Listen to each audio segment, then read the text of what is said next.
Alhamdulillahi rabbil alamin, arrahmanir rahim, maliki yaumiddin, iyyaka na'budu wa iyyaka nasta'in, ihdinas siratal mustaqim, siratal ladzina an'amta 'alaihim ghairil maghdubi 'alaihim waladdallin. Afaman ya'lamu annama unzila ilayka min rabbikal haqqu kaman huwa a'ma,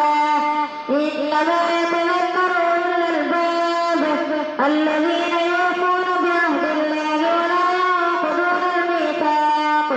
والذين يتلون ما أمر الله به أن يوصل ويخشون ربهم ويخافون سوء الحساب والذين صبروا ابتغاء وجه ربهم وأقاموا الصلاة وأنفقوا مما رزقناهم سرا وعلانية ويدرؤون بالحسنة السيئة أولئك لهم عقبى الدار جنات عدن يدخلونها ومن صلح من آبائهم وأزواجهم وذرياتهم والملائكة يدخلون عليهم من كل باب سلام عليكم بما صبرتم فنعم عقبى الدار والذين ينقضون عهد الله من بعد ميثاقه ويقطعون ما أمر الله به أن يوصل ويفسدون في الأرض أولئك لهم اللعنة ولهم سوء الدار الله يبسط الرزق لمن يشاء ويقدر وفرحوا بالحياة الدنيا وما الحياة الدنيا بالآخرة إلا متاع ويقول الذين كفروا لولا أنزل عليه آية من ربه قل إن الله يضل من يشاء ويهدي إليه من أناب الذين آمنوا وتطمئن قلوبهم بذكر الله ألا بذكر الله تطمئن القلوب الذين آمنوا وعملوا الصالحات طوبى لهم وحسن مآب كذلك أرسلناك في أمة قد خلت من قبلها أمم لتتلو عليهم الذي أوحينا إليك وهم يكفرون بالرحمن قل هو ربي لا إله إلا هو عليه توكلت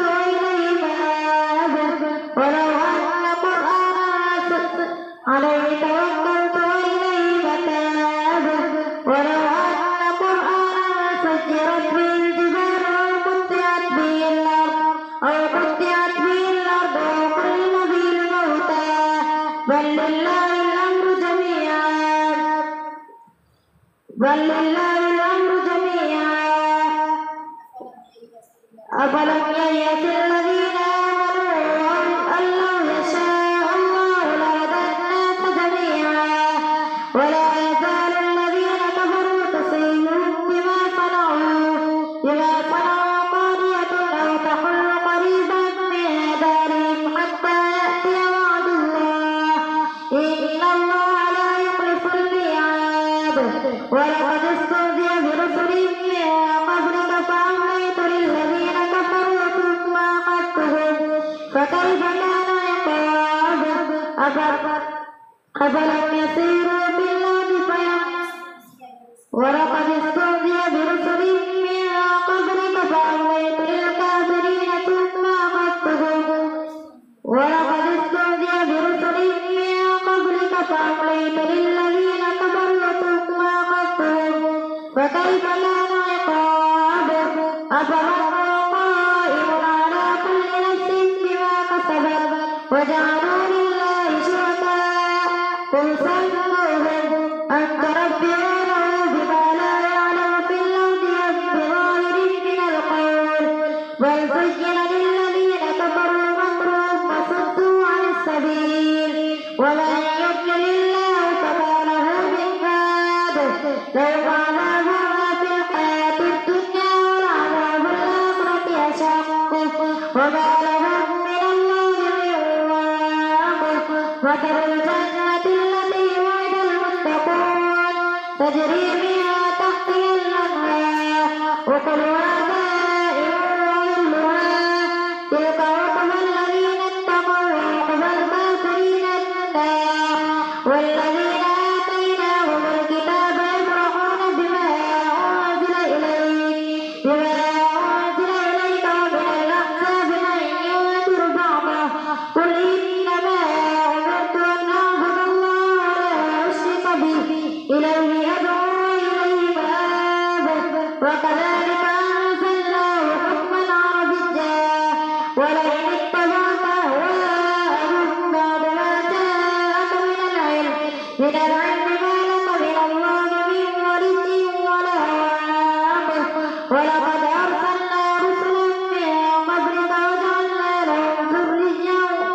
وجعلنا لهم أزواجا وذرية وما كان لرسول أن يأتي بآية إلا بإذن الله لكل أجل كتاب يمحو الله ما يشاء ويثبت وعنده أم الكتاب وإما نرينك بعض الذي نعدهم أو نتوفينك فإنما عليك البلاغ وعلينا الحساب أولم يروا أنا نأتي الأرض ننقصها من أطرافها والله يحكم لا معقب لحكمه وهو سريع الحساب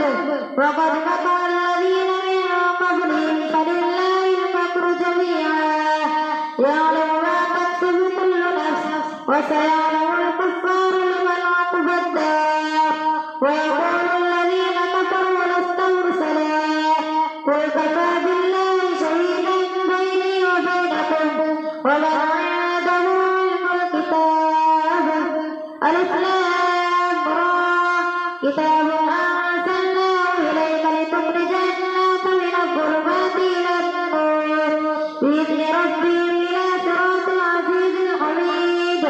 الله الذي له ما في السماوات وما في الأرض وويل للكافرين من عذاب شديد الذين يستحبون الحياة الدنيا على الآخرة ويصدون عن سبيل الله ويبغونها عوجا أولئك في ضلال بعيد وما أرسلنا من رسول إلا بلسان قومه ليبين لهم فيضل الله من يشاء ويهدي من يشاء وهو العزيز الحكيم ولقد أرسلنا موسى بآياتنا أن نخرج قومه من الظلمات إلى النور وذكرهم بأيام الله إن في ذلك لآيات لكل صبار شكور وإذ قال موسى لقومه اذكروا نعمة الله عليكم إذ أنجاكم من آل فرعون يسومونكم سوء العذاب ويذبحون أبناءكم ويستحيون نساءكم وفي ذلكم بلاء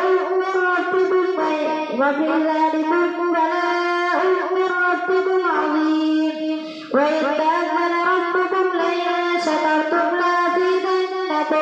لأزيدنكم ولئن كفرتم إن عذابي لشديد وقال موسى إن تكفروا أنتم ومن في الأرض جميعا فإن الله لغني حميد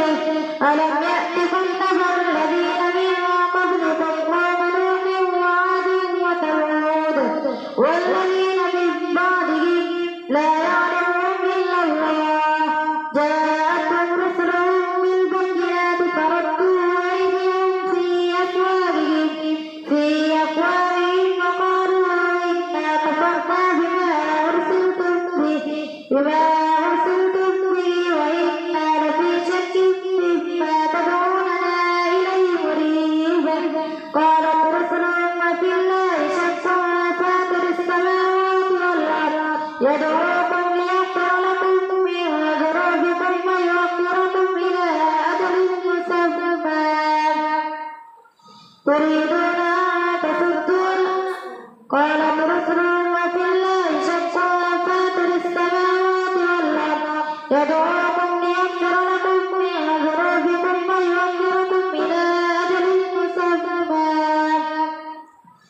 إلى أجل مسمى تريدون قالوا إن أنتم إلا بشر مثلنا تريدون أن تصدونا عما كان يعبد آباؤنا فأتونا بسلطان مبين قالت لهم رسلهم إن نحن إلا بشر مثلكم ولكن الله يمن على من يشاء من عباده وما كان لنا أن نأتيكم بسلطان إلا بإذن الله وعلى الله فليتوكل المؤمنون وما لنا ألا نتوكل على الله وقد هدانا سبلنا ولنصبرن على ما آذيتمونا وعلى الله فليتوكل المتوكلون الله أكبر سمع الله لمن حمده الله أكبر الله أكبر الله أكبر الحمد لله رب العالمين الرحمن الرحيم مالك يوم الدين إياك نعبد وإياك نستعين اهدنا الصراط المستقيم صراط الذين أنعمت عليهم غير المغضوب عليهم ولا الضالين وقال الذين كفروا لرسلهم لنخرجنكم من أرضنا أو لتعودن في ملتنا فأوحى إليهم ربهم لنهلكن الظالمين ولنسكننكم الأرض من بعدهم ذلك لمن خاف مقامي وخاف وعيد واستفتحوا وخاف كل جبار عنيد من ورائه جهنم ويسقى من ماء صديد يتجرعه ولا يكاد يسيغه ويأتيه الموت من كل مكان وما هو بمجيد ومن ورائه عذاب غليظ مثل الذين كفروا بربهم أعمالهم كرماد اشتدت به الريح في يوم عاصف لا يقدرون مما كسبوا على شيء ذلك هو الضلال البعيد ألم تر أن الله خلق السماوات والأرض بالحق إن يشأ يذهبكم ويأتي بخلق جديد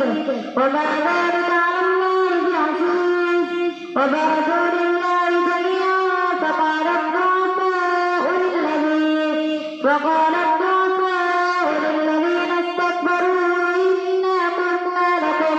إنا كنا لكم طبعا فهل أنتم مغنون عنا من عذاب الله من شيء قالوا لو هدانا الله لهديناكم سواء علينا دفعنا أم صبرنا ما من محيص وقال الشيطان لما قضي الأمر إن الله وعدكم وعد الحق ووعدتكم فأخلفتكم وما كان لي عليكم من سلطان إلا أن دعوتكم فاستجبتم لي فلا تلوموني ولوموا أنفسكم ما أنا بمصرخكم وما أنتم بمصرخي إني كفرت بما أشركتموني من قبل إن الظالمين لهم عذاب أليم وادخل الذين آمنوا وعملوا الصالحات جنات تجري من تحتها الأنهار خالدين فيها بإذن ربهم تحيتهم فيها سلام ألم تر كيف ضرب الله مثلا كلمة طيبة كشجرة طيبة أكلها ثابت وفرعها في السماء تؤتي أكلها كل حين بإذن ربها ويضرب الله الأمثال للناس لعلهم يتذكرون ومثل كلمة خبيثة كشجرة خبيثة اجتثت من فوق الأرض ما لها من قرار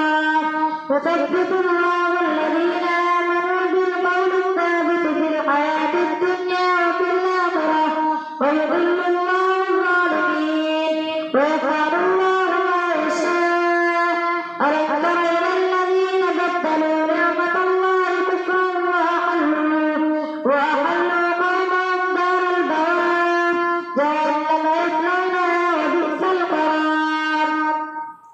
وجعلوا لله أندادا ليضلوا عن سبيله قل تمتعوا فإن مصيركم إلى النار. قل عبادي الذين آمنوا ويقيموا الصلاة وينفقوا مما رزقناهم سرا وعلانية من قبل أن يأتي يوم لا بيع فيه ولا خلاف. الله الذي خلق السماوات والأرض وأنزل من السماء ماء فأخرج به من الثمرات رزقا لكم وسخر لكم الفلك لتجري في البحر بأمره وسخر لكم الأنهار وسخر لكم الشمس والقمر دائبين وسخر لكم الليل والنهار وآتاكم من كل ما سألتموه وإن تعدوا نعمة الله لا تحصوها إن الإنسان لظلوم كفار. وإذ قال إبراهيم رب اجعل هذا البلد آمنا وارزقني وبني أن نعبد الأصنام. وإذ قال إبراهيم رب اجعل هذا البلد آمنا واجعلني وبني أن نعبد الأصنام. رب إنهن أضللن كثيرا من الناس فمن تبعني فإنه مني ومن عصاني فإنك غفور رحيم. ربنا إني أسكنت من ذريتي بواد غير ذي زرع عند بيتك المحرم ربنا ليقيموا الصلاة فاجعل أفئدة من الناس تهوي إليهم وارزقهم من الثمرات لعلهم يشكرون. ربنا إنك تعلم ما نخفي وما نعلن وما يخفى على الله من شيء في الأرض ولا في السماء. الحمد لله الذي وهب لي على الكبر إسماعيل وإسحاق إن ربي لسميع الدعاء. رب اجعلني مقيم الصلاة ومن ذريتي ربنا وتقبل دعاء. ربنا اغفر لي ولوالدي وللمؤمنين يوم يقوم الحساب. ولا تحسبن الله غافلا عما يعمل الظالمون إنما يؤخرهم ليوم تشخص فيه الأبصار مهطعين مقنعي رؤوسهم لا يرتد إليهم طرفهم وأفئدتهم هواء. وأنذر الناس يوم يأتيهم العذاب فيقول الذين ظلموا ربنا أخرجنا إلى أجل قريب نجب دعوتك ونتبع الرسل أولم تكونوا أقسمتم من قبل ما لكم من زوال وسكنتم في مساكن الذين ظلموا أنفسهم وتبين لكم كيف فعلنا بهم وضربنا لكم الأمثال وقد مكروا مكرهم وعاد الله مكرهم وإن كان مكرهم لتزول منه الجبال. فلا تحسبن الله مخلف وعده رسله إن الله عزيز ذو انتقام. يوم تبدل الأرض غير الأرض والسماوات وبرزوا لله الواحد القهار. وترى المجرمين يومئذ مقرنين في الأصفاد سرابيلهم من قطران وتغشى وجوههم النار ليجزي الله كل